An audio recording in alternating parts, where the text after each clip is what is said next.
আত্মহত্যা করলে কি হবে, আত্মহত্যার যেই শাস্তি ভোগ করতে হবে সে সম্পর্কে ইনশাআল্লাহ আমরা আজকের বয়ান থেকে জেনে নেব। আত্মহত্যা করার বিভিন্ন কারণ রয়েছে, যে কারণগুলো আমাদের দৃষ্টিগোচর হয়।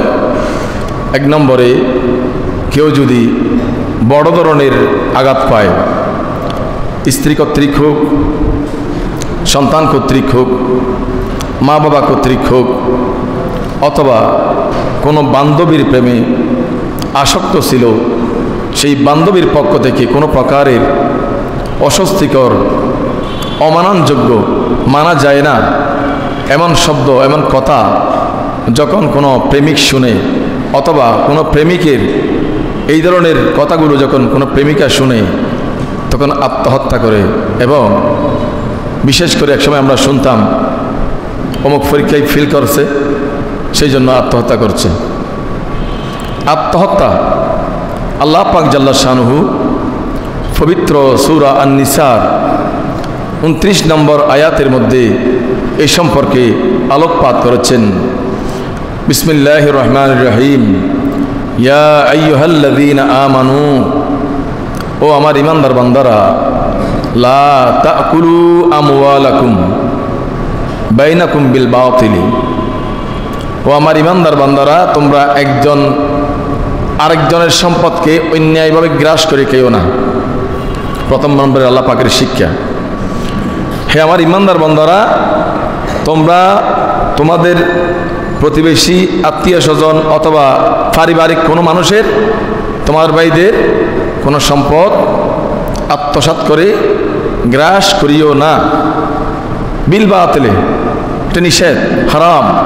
ইল্লা, তবে আন তাকুনা তিজারাতান আন তারাদিম মিনকুম, যদি ব্যবসায়িক ক্ষেত্রে অথবা ভাইয়ের সাথে ভাইয়ে মিলেমিশে পরস্পরের মধ্যে চুক্তিবদ্ধ হয়ে আন্তরিকতার সাথে কেউ যদি সম্পদ থেকে ছেড়ে দেয়, সেটা তুমি গ্রহণ করতে পারবে। জুড়ে বলুন না সুবহানাল্লাহ। অনেক সময় আমরা দেখি, আমি মুখে মাফ করে দিয়েছি, এটা বলার পরে কিছুদিন পর আবার উঠে গেছে, না আমি মাফ করি নাই, আমি মাফ করব না। আপনি যে প্রথম মাফ করেছিলেন সেটা কেরামান কাতিবিনা ইয়ালামুনা মা তাফআলুন। সুবহানাল্লাহ বলেন। দুনিয়ার কোনো কলম রেকর্ড করে নাই, দুনিয়ার কোনো রেকর্ডিং রেকর্ড করে নাই, দুনিয়ার কোনো ভিডিও ক্যামেরা আপনার ক্যাচ করে নাই, সিসি ক্যামেরা ক্যাচ করে নাই। আপনার ভিডিও, আপনার অডিও, আপনার ওয়াদা, আপনার যেই মাপ করে দিয়েছেন, কোথায় রেকর্ড হয়েছে? খোদার কুদরতি দফতরে। জোরে বলুন না সুবহানাল্লাহ। এরপরে যদি আপনি ওয়াদা ভঙ্গ করেন, আমি মাফ করি নাই বলেন, তাহলে এটা আল্লাহ পাকের সাথে আপনি মাফ করে দিয়েছেন, সেটা রেকর্ড হয়ে গেছে। আবার যদি বলেন মাফ করি নাই, তা আল্লাহ পাকের সাথে আপনি ওয়াদাবদ্ধ হয়েছেন, আপনি সর্বপ্রথম আল্লাহ পাকের সাথে ওয়াদা ভঙ্গ করেছেন। জুড়ে বলুন নাউজুবিল্লাহ।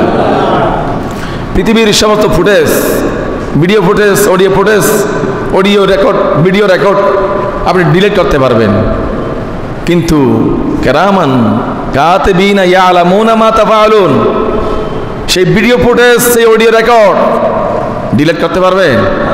কথা বলেন না, ডিলিট করতে পারবেন?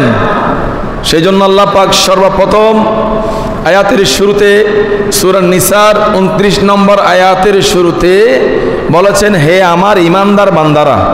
কারণ ইমানদার বান্দারাই তো আল্লাহর কথা শুনেন। জুড়ে বলুন না সুবহানাল্লাহ। ইমানদার বান্দারাই আল্লাহর কথা শুনবেন, আল্লাহর কথা মানবেন।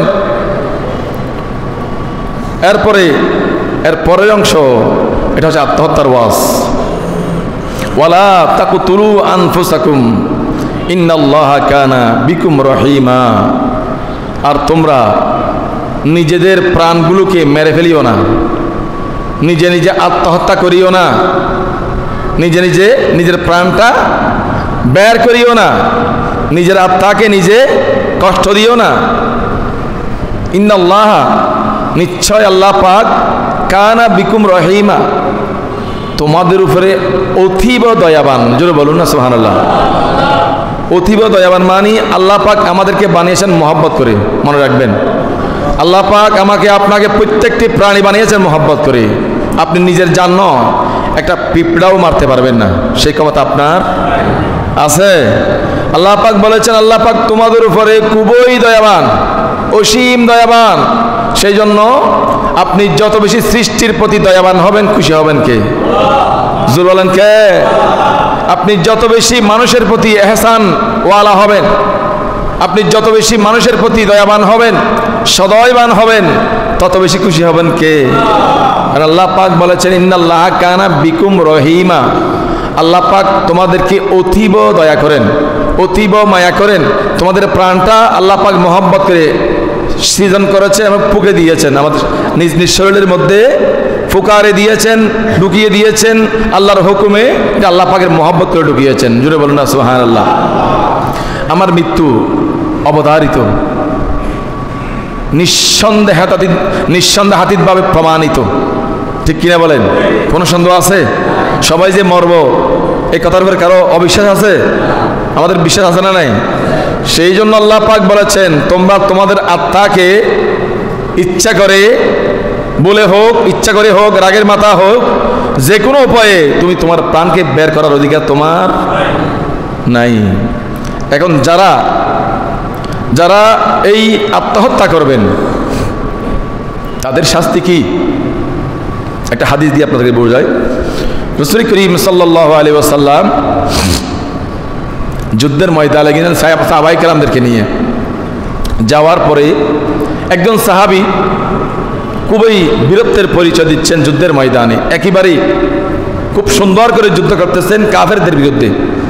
তার তরবারি থেকে কোন কাফের বাদ যাচ্ছে না, আন্তরিকতার সহিত সেই যুদ্ধ করতেছে। রাসূল করিম সাল্লাল্লাহু আলাইহি ওয়াসাল্লাম বলেন, ও আমার সাহাবায়ে কেরাম, এই লোকটি জাহান্নামী। জোরে বলুন না সুবহানাল্লাহ। এই লোকটি কি? সাহাবায়ে কেরাম তো আজীব হয়ে গেলেন, আশ্চর্য হয়ে গেলেন। রাসূল পাক সাল্লাল্লাহু আলাইহি ওয়াসাল্লাম এমন একজন মানুষকে জাহান্নামী বলেছেন, যার যুদ্ধের পদ্ধতি থেকে আমরা খুবই আশ্বস্ত, আমরা যুদ্ধের ময়দানে নিঃসন্দেহ কি আমরা জয়লাভ করব, কিন্তু সেই লোককে রাসূল পাক বলেছেন জাহান্নামী। সাহাবায়ে কেরাম আলাইহিমুর রিদওয়ান তিনারা ওই সাহাবীর দিকে একটু লক্ষ্য রাখলেন। দেখতে পাচ্ছেন যুদ্ধ করতে করতে শেষ পর্যন্ত গিয়ে নিজে নিজে আত্মহত্যা করেছেন, নিজের ছুরির কোফ, নিজের তরবারির কোফ নিজেকে সে আত্মহত্যা করেছেন। নাউযুবিল্লাহি মিন যালিক। তখন সাহাবায়ে কেরামদের মাথার মধ্যে ঢুকলো, রাসূল করিম সাল্লাল্লাহু আলাইহি ওয়াসাল্লাম এই লোকটিকে কেন জাহান্নামে বলেছেন? তাহলে আত্মহত্যা করলে কোথায় যেতে হবে? জোরে বলেন না। তিনি সাহাবী হোক, তিনি সাহাবী হলেও সে আত্মহত্যা করলে নিজের জান নিজে বের করে দিলেও সে কোথায় যাবে? কারণ আত্মহত্যা কি? জোরে বলেন কি? আত্মহত্যা মহাপাপ। তবে এখানে একটা নিগূঢ় রহস্য রয়েছে, সেটা হচ্ছে কোনো ব্যক্তি, কোনো মহিলা, কোনো পুরুষ আত্মহত্যা করলে আপনি তাকে তিরস্কার করতে পারবেন না, ঘৃণা করতে, কথা বলেন না, ঘৃণা করতে পারবেন না। কারণ তিনি তো আল্লাহর বান্দা, সে নিজের উপরে নিজে জুলুম করেছে, সে নিজের জাতটা নিজে বের করেছে, এর জন্য আপনি তাকে তিরস্কার করতে পারবেন না, তাকে আপনি বদদোয়া করতে পারবেন না, ঘৃণা করতে পারবেন না। সেই ব্যক্তি তার শাস্তি ভোগ করবে। তিনি যদি তার শাস্তি ভোগ করে, এখানে আমার করার কি আছে? আমার আফসোস করার বিষয় আছে, ঠিক কিনা বলেন? আমার একজন ভাই সে জাহান্নামে যাবে, আমার একজন মুসলিম ভাই, আমার একজন মুসলিম বোন সে জাহান্নামে যাবে। হাই হাই হাই, চিন্তা করার বিষয়। এখন আমরা কি করি? চিন্তা না করে তিরস্কার করি, পরিবারকে নিয়ে বিভিন্ন ধরনের তিরস্কার করি। না, অসম্ভব। কোনো পরিবার চায় না, কোনো মা চায় না তার ছেলে আত্মহত্যা করুক, কোনো বাবা চায় না তার ছেলে আত্মহত্যা করুক, কোনো ভাই চায় না তার ভাই আত্মহত্যা করুক, কোনো আত্মীয় স্বজন, কোনো মানুষ চায় না ওই লোকটি আত্মহত্যা করুক। সে যখন আত্মহত্যা করছে তার শাস্তির দায়ভার কে নিয়েছে? জোরে বলেন, কে নিয়েছে? সেই জন্য এই ক্ষেত্রে আমাদেরকে খুবই সতর্কতা ভাব অবলম্বন করতে হবে যে যিনি মারা গিয়েছেন আত্মহত্যা করে, তার জানাজার নামাজের ব্যাপারে ফুকাহায়ে কেরাম আলাইহিম রহমা তিনারা সবাই বলেছেন যে যিনি আত্মহত্যা করেছেন তার জানাজার নামাজ হবে, জানাজার নামাজ। তবে কোনো মশহুর আলেম দিয়ে, এলাকার ইমাম দিয়ে, মশহুর খতিব দিয়ে, কোনো আলেম দিয়ে ওই ব্যক্তির, ওই মেয়ে, ওই নারী পুরুষের জানাজা পড়ানো যাবে, কারণ এটা শাস্তি স্বরূপ। এটা মানুষদেরকে দেখানোর জন্য। এই আত্মহত্যা করলে কি শাস্তি ভোগ করতে হবে, কি তিরস্কার ভোগ করতে হবে, সেটা জানানোর জন্য, বোঝানোর জন্য শিক্ষা স্বরূপ অন্য আমরা যারা বেঁচে আছি, জিন্দা আছি, আমাদের শিক্ষার জন্য ফুকাহায়ে কেরাম বলেছেন যে ওই ব্যক্তির জানাজার নামাজ, ওই নরনারীর জানাজার নামাজ এলাকার কোনো ইমাম খতিব, কোনো মশহুর আলেম পড়াবে না এবং কোনো এলানও করবে না, কোনো এলানও করবেন না। শুধুমাত্র ওই ব্যক্তির আত্মহত্যার খবর শুনে এলাকার মধ্যে কেউ যদি মন চায় গিয়ে জানাজা নামাজ পড়তে পারবেন এবং এমন মানুষের মাধ্যমে জানাজা পড়াবেন যিনি তেমন বড় আলেম নয়, মোটামুটি মুয়াজ্জিন দিয়ে আপনি জানাজার নামাজ পড়াতে পারেন। কারণ এটা দায়বদ্ধতা আছে না নাই? রাসূল পাকের পক্ষ থেকে কি আছে? তো এখানে আপনি যদি বলেন হুজুর আপনি আমার ছেলের জানাজার নামাজ পড়ান নাই, আপনি আমার ভাইয়ের জানাজার নামাজ পড়ান নাই, এখানে আমার কিছু করার আছে? কথা বলেন না। শরীয়ত তো আমাদেরকে একটা বাইন্ডিং করে দিয়েছে, লিমিট করে দিয়েছেন। শরীয়ত আমাদেরকে একটা লিমিট করে দিয়েছেন যে লিমিটের ক্রস করা যাবে না, ঠিক কিনা বলেন? সেই জন্য যারা আত্মহত্যা করবেন তাদের শাস্তি কি? জাহান্নাম। তাদের শাস্তি কি? রাসূল করিম সাল্লাল্লাহু আলাইহি ওয়াসাল্লাম আরো ইরশাদ করেছেন, যেই নরনারী আত্মহত্যা করে মারা যাবে ওই ব্যক্তিকে কোনো মুসলমানের বড় ভালো মানুষ যেখানে আছে, শায়িত আছে, এমন কবরস্থানে দেওয়া যাবে না। এক পাশে করে, এই খালের পাশে, পুকুরের পাশে দূরে দাঁড়িয়ে গিয়ে তাকে দাফন করতে হবে শুধুমাত্র শিক্ষার জন্য। কিসের জন্য? সে কিন্তু কি? সে কিন্তু মুসলমান। সে কি? কথা বলে, সে কি? সেই মুসলমান। এখন তার শাস্তি কতটুকু সেটা রাসূল করিম সাল্লাল্লাহু আলাইহি ওয়াসাল্লাম নির্ধারণ করে নাই।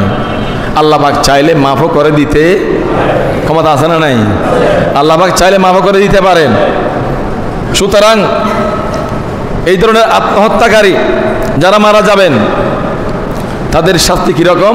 রাসূল করিম সাল্লাল্লাহু আলাইহি ওয়াসাল্লাম ইরশাদ করেছেন, ওই ব্যক্তি, ওই নরনারী যিনি আত্মহত্যা করেছেন, সেই যেই যন্ত্রণা দিয়ে, যেই দা দিয়ে, যেই ছুরি দিয়ে, যে কুড়াল দিয়ে, যেই বস্তু দিয়ে আত্মহত্যা করেছেন, ওই জিনিসটা দিয়ে কবরেও শাস্তি পেতে থাকবে, নিজে নিজে আত্মহত্যা করতে থাকবে, কিয়ামতের ময়দানেও করবে, সেখান থেকে জাহান্নামে গিয়ে সেখানেও সে আত্মহত্যা করতেই থাকবে। জোরে বলুন না নাউযুবিল্লাহ। সেজন্য খবরদার, ইন্নাল্লাহা কানা আলাইকুম, ইন্নাল্লাহা কানা বিকুম রহিমা।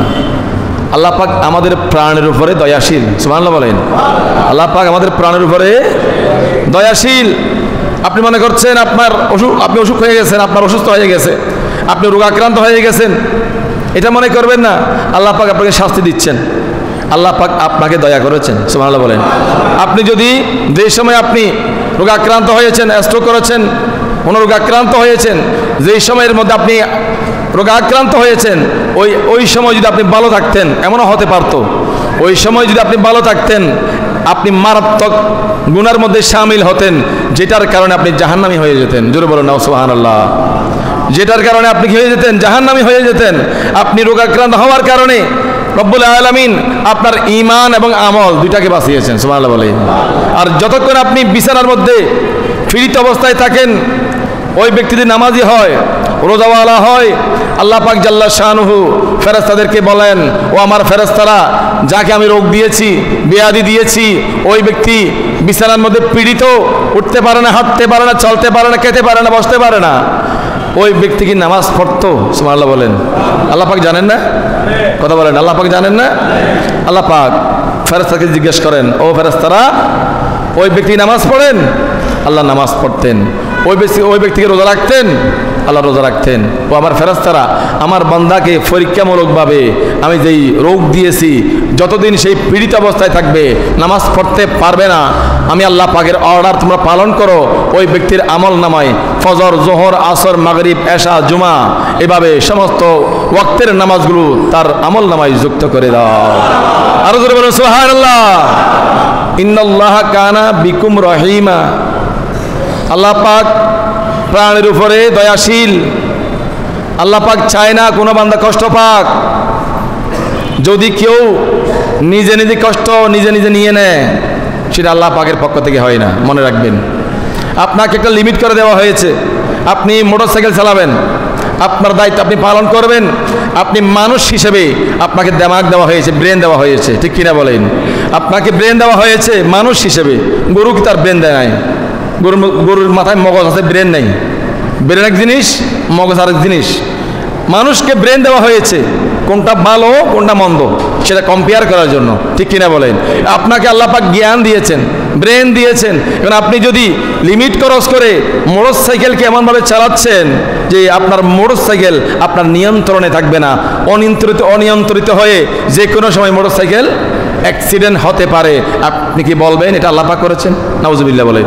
খবরদার, এটা আপনি বলতে পারবেন না। আপনাকে একটা লিমিট করে দেওয়া হয়েছে, আপনি মোটরসাইকেল চালাবেন কন্ট্রোলের ভিতরে, আপনার জীবন যাপন করবেন, কার চালাবেন, মাইক্রোবাস চালাবেন, ট্রাক চালাবেন, আপনার যাই কিছু করেন না কেন আপনার জীবন যেন সংরক্ষিত থাকে, আপনার জীবন যেন বাঁচে। আপনি যাদেরকে গাড়িতে তুলে আপনি ড্রাইভ করতেছেন তাদেরকেও বাঁচাবেন, নিজেও বাঁচবেন, এটা আপনার দায়িত্ব, ঠিক কিনা বলেন? আমরা দেখি অনেক সময় রাস্তায় ঘাটে আমরা দেখি আমরা গাড়ির মধ্যে আছি, আরেক গাড়ি তার সাথে কম্পিটিশন, আছে না নাই? কম্পিটিশন করতে করতে এমন পর্যায়ে গেছে যাওয়ার কোনো আর পথ নাই, একটার সাথে একটা লেগে দুইটাই কোথায়? রাস্তার বাইরে। জোরে বলুন নাউজুবিল্লাহ। মানুষ মারা গেল, দায়িত্বটা কার? এটাকে বলবেন আল্লাহ পাক করেছেন? কথা বলেন না। সব কিছু আল্লাহর উপরে চেপে দিবেন না, সব কিছু আল্লাহর উপরে চেপে দেওয়া যাবে? আমাদের জীবনের দায়িত্ব আমাদের। ইন্নাল্লাহা কানা বিকুম রহিমা। আল্লাহ পাক আমাদের প্রাণকে ভালোবাসেন। আমাদের প্রাণকে ভালোবাসা মানে আমাদেরকে ভালোবাসা। আপনি সে প্রাণ নিয়ে সিনেমিনি খেলছেন, ফুতুল খেলা খেলছেন, আপনি এই দায়িত্ব কি আল্লাহ পাক নিবে? সুতরাং বুঝতে হবে, নিজে নিজে আত্মহত্যা করলে, নিজে নিজে অ্যাক্সিডেন্ট করলে এটা আল্লাহ পাক দায়ভার নিবে না, নিজের দায়িত্ব, ঠিক কিনা বলেন? আল্লাহ পাক আমাদেরকে শিক্ষা গ্রহণ করার তৌফিক দান করুক। সব ক্ষেত্রে আপনি একটা লিমিটের মধ্যে থাকবেন, লিমিট ক্রস করবেন না। লিমিট আল্লাহ পাক বলেছেন ইন্নাল্লাহা লা ইউহিব্বুল মুতাদিন। আল্লাহ পাক লিমিট করে দিয়েছেন। আল্লাহ পাক বলেন নিশ্চয় আল্লাহ পাক সীমালঙ্ঘনকারীকে পছন্দ করেন না। জোরে বলুন সুবহানাল্লাহ। আল্লাহ পাক ক্লিয়ার করে দিয়েছেন লিমিটের মধ্যে থাকার জন্য। আপনি লিমিট ক্রস করে আপনার জীবন যা ইচ্ছা তাই করতেছেন। আপনার জীবনটা একটা মূল্যবান সম্পদ, ঠিক কিনা বলেন? পৃথিবী আমার আসল ঠিকানা নয়, হঠাৎ একই দিন মুছে যাবে পৃথিবীর সকল রঙিন পরিচয়। পৃথিবী আমার আসল ঠিকানা নয়। যারা পৃথিবীকে আসল ঠিকানা বানিয়েছেন তারা ভুল পথে পা দিয়েছেন, ঠিক কিনা বলে? যারা পৃথিবীর পাদে দুনিয়ার রং রঙিনে পা দিয়েছেন তারা ভুল পথে কি দিয়েছেন? কারণ আদ-দুনিয়া সিজনুল মুমিন ওয়া জান্নাতুল কাফির, এটা মাথায় রাখতে হবে। লিমিট করে দিয়েছেন আল্লাহ পাক। আমার নবী বলেছেন ও আমার উম্মত, আদ-দুনিয়া সিজনুল মুমিন, এই পৃথিবী হচ্ছে ঈমানদারের জন্য জেলখানা। জোরে বলুন সুবহানাল্লাহ। এই দুনিয়া কি? কথা বলেন। এই দুনিয়া ঈমানদারের জন্য কি? জেলখানা।